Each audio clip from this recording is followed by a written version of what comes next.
नाशिकमधील शैक्षणिक क्षेत्रात महत्त्वपूर्ण कार्य बजावणाऱ्या सेंट्रल हिंदू मिलिटरी एज्युकेशन सोसायटीच्या विद्याप्रबोधिनी प्रशाला मराठी व सेमी इंग्लिश माध्यमिक पूर्व प्राथमिक विभाग रामभूमी डॉक्टर मुंजे मार्ग नाशिक यांच्या वतीनं प्रथमच मराठी प्राथमिक माध्यम 12 वर्षापर्यंतच्या विद्यार्थ्यांसाठी 10 ते 15 दिवसांचा नाट्य समर कॅम्प आयोजित करण्यात आला।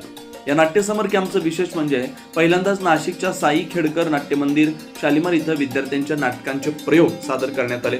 सेंट्रल हिंदू मिलिटरी सोसायटीचे विद्याप्रबोधिनी प्रशाला मराठी व सेमी इंग्लिश माध्यमिक पूर्व विभाग यांच्या वतीनं हा उपक्रम राबवण्यात आला। यावेळी प्राथमिक माध्यमातील विद्यार्थ्यांनी आपल्या अंगी असलेल्या कलागुणांना वाव देत उत्कृष्ट नाट्याभिनय सादर केला आणि उपस्थित पालक व शिक्षकांची मन जिंकली। प्रथमच मराठी माध्यमांच्या विद्यार्थ्यांसाठी आयोजित करण्यात आलेल्या या समर कॅम्पला पालक आणि विद्यार्थ्यांकडून उत्स्फूर्त प्रतिसाद मिळाला। विद्यार्थ्यांच्या नाट्य आणि अभिनयामुळे हा उपक्रम विशेष गाजला। याबद्दल संस्थेचे चेअरमन सौ मिथिला शीतल देशपांडे यांनी पालक आणि विद्यार्थ्यांचे मनापासून आभार मानले।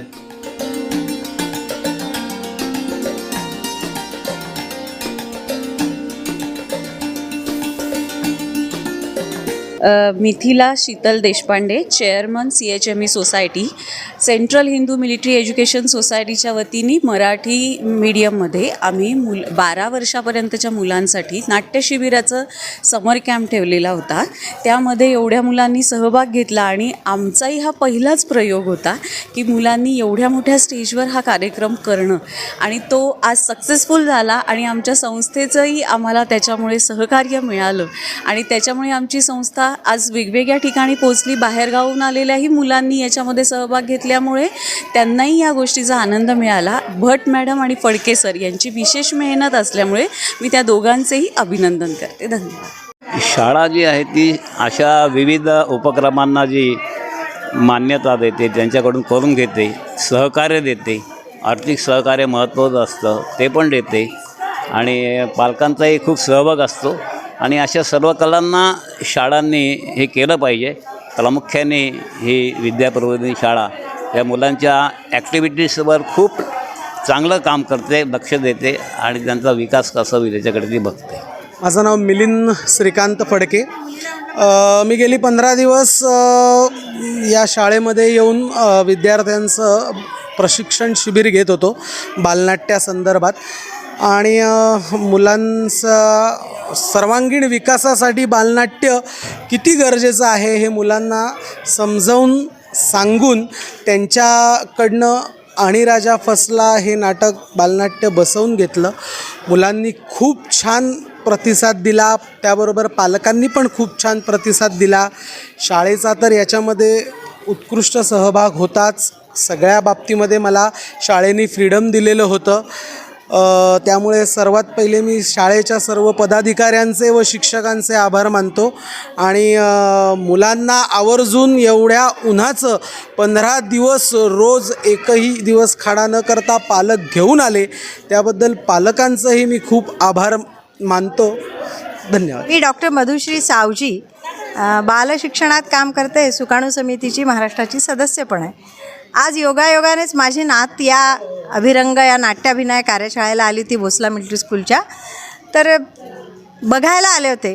पण मला असं वाटतं की जे अभिरंग या नाट्यसंस्थेनी आणि सुजित जोशी, अंबादास जोशी आणि फडके सरांनी मुलांकडनं करवून घेतली तिन्ही नाटकं एवढी दर्जेदार होती की मला असं वाटतं की जर मराठी शिकवायचं आहे मुलांना तर असं नाट्याभिनयाची चळवळ असणं अत्यंत गरजेचं आहे।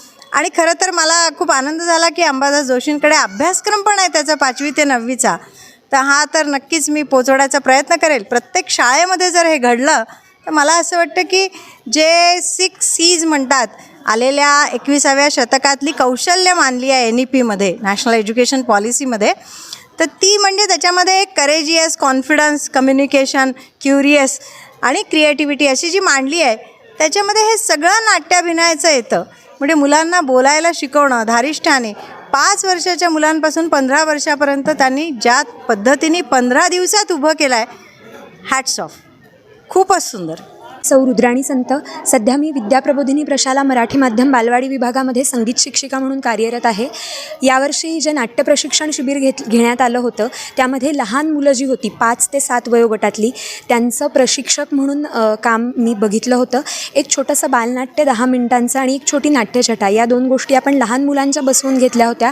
खऱ्या अर्थाने अगदी 5, 6, 7 हा वयोगट इतका लहान आहे की सगळ्यात पहिल्यांदा ही मुलं रंगमंचावर येत असतात आणि त्याच पद्धतीने सगळ्यात पहिल्यांदा सगळ्यांसमोर इतक्या मॉबसमोर काहीतरी सादर करणं हीच खूप मोठी गोष्ट आहे.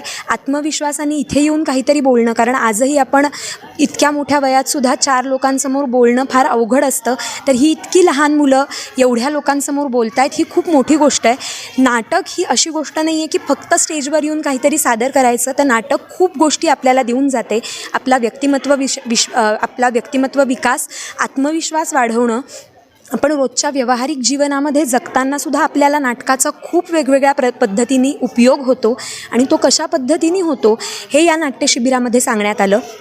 फक्त नाटक बसवायचं किंवा ते प्रेक्षकांसमोर सादर करायचं, एक मोठं व्हायचं, फेम मिळवायची या दृष्टीने नाही, तर मुलांना हे सुद्धा सांगण्यात आलं की तुमचं जे काही पात्र आहे राजा इथेच स्टेजवर आल्यानंतर, एक्झिट घेतल्यानंतर तो राजा गेलेला आहे हे प्रत्येक मुलाला कळलं पाहिजे. आणि यातून पुढे जाऊन ही सगळी मुलं मोठी होऊन वेगवेगळ्या क्षेत्रामध्ये जातील, पण ते त्यांचा मूळ जे आहे ते नाटकापासून सुरुवात झालेली आहे. त्यामुळे त्यांच्यामध्ये कुठल्याही क्षेत्रात गेल्यानंतरचा जो आत्मविश्वास आहे तो तसाच टिकून राहील ही नक्कीच आम्हाला सगळ्यांना खात्री आहे.